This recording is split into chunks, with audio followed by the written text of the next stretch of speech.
Hey, what's happening, guys? I hope everyone's doing great. Today I want to talk about this new film from Yorgos Lanthimos called The Killing of a Sacred Deer, starring Colin Farrell, Nicole Kidman, and Barry Cogan.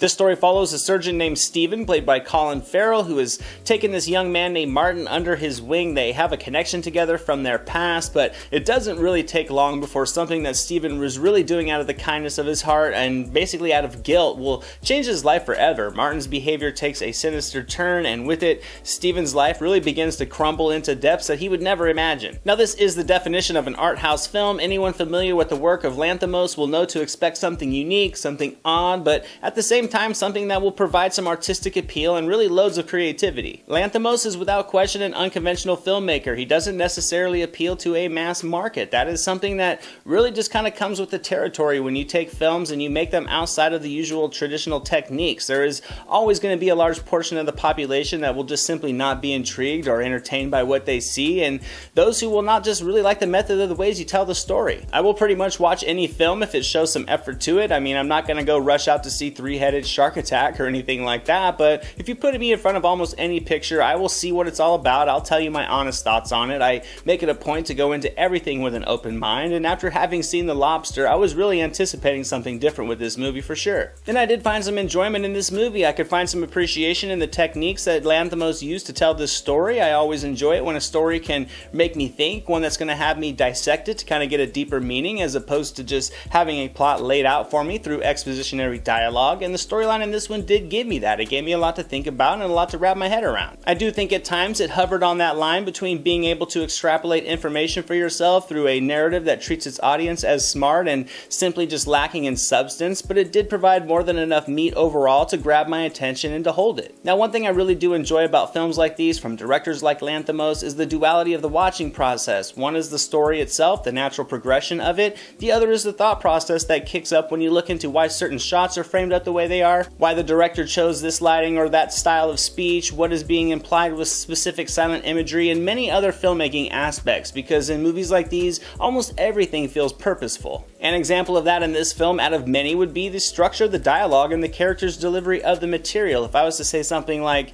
I have to get going, I need to finish up my review so I can get it uploaded by the weekend to catch some of the opening weekend traffic, this film would deliver it like this: I have to go now, I have to be home soon, I have to finish my upload for tonight, it has to be uploaded tonight so that it can get more clicks. The more clicks it gets, the more traffic it gets. Traffic is good for my YouTube channel because traffic builds a bigger audience. Okay, it's interesting, I guess. All of the characters sort of hover around this style of delivery. I can really definitely understand it for a specific character, and in that case, it actually works to kind of build some eeriness to his personality of that specific character, but as a whole, it kind of just comes off as odd coming from the entire cast. The story was very, very interesting. It was moderately compelling as it progressed. It could have been much more engaging to me had some of the slow pace and the silent imagery been trimmed back just a little bit to kind of create a smoother flow of the plot development, but it still did have my interest, and despite the odd structure of the dialogue, the cast really does come across with some good performances. The plot definitely does provoke some thought, and it certainly builds some effective intensity in the third act, but it just didn't come together as well as I would have wanted it to. It was still a story closing that's going to leave you thinking, it's going to leave you a little stunned, but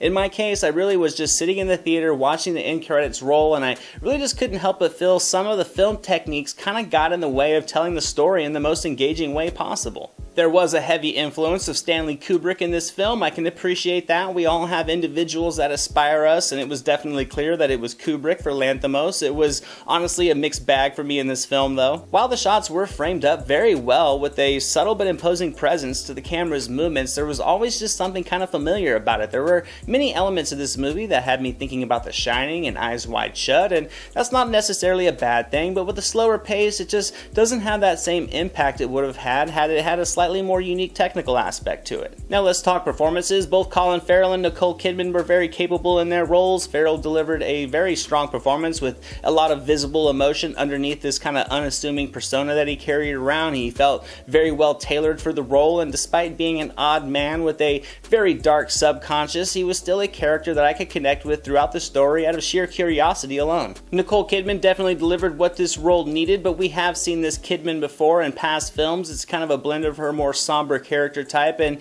yes, it was a slightly recycled performance, but I still think she was able to add some added layers to the role that really worked great for the story. But I do definitely think the best performance in this film has to be that of Barry Cogan as this odd teenager named Martin. He really shines in this film, and despite big names like Colin Farrell and Nicole Kidman, without this young man, the film would not have been nearly as intriguing as it was. Cogan was eerie and unpredictable, and his delivery was perfect for this role. You couldn't really gauge his emotional state at any given time, and it really built strong amounts of uncertainty every time he was on the screen. As the story progressed and his character continually got darker and more calculated, it was his character that really kept me interested in what was going on in this film. The musical score was another heavily incorporated element to this movie that had its pros and cons for me. It was working early on, but by the film's end, it really became a hindrance, and during the first act, it really did build an imposing element to the scenes that gave the settings a nice depth. I enjoyed the change of the score's intensity every time Farrell's character would be meeting with Martin. I think the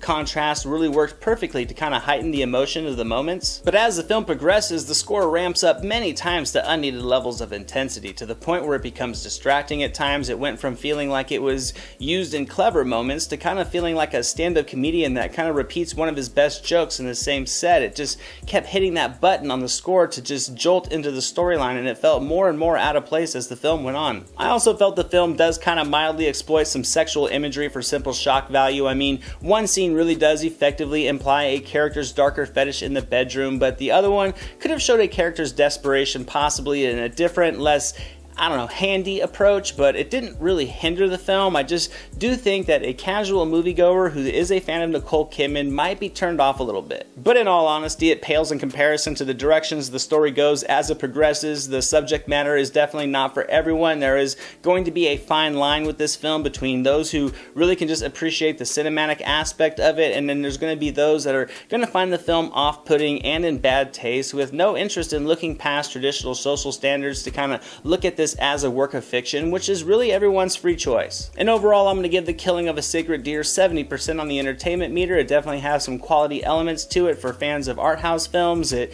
may not be for a general audience, but its story does pack a punch, and it has a very impactful third act. And that's my review, guys. I hope you enjoyed it. If you did, make sure to give it a thumbs up. I greatly appreciate it, and don't forget to subscribe so you can catch all the new videos. You can also follow me on Twitter at YourCinemaGuy, or swing by SilverScreenAnalysis.com for tons of movie-related content.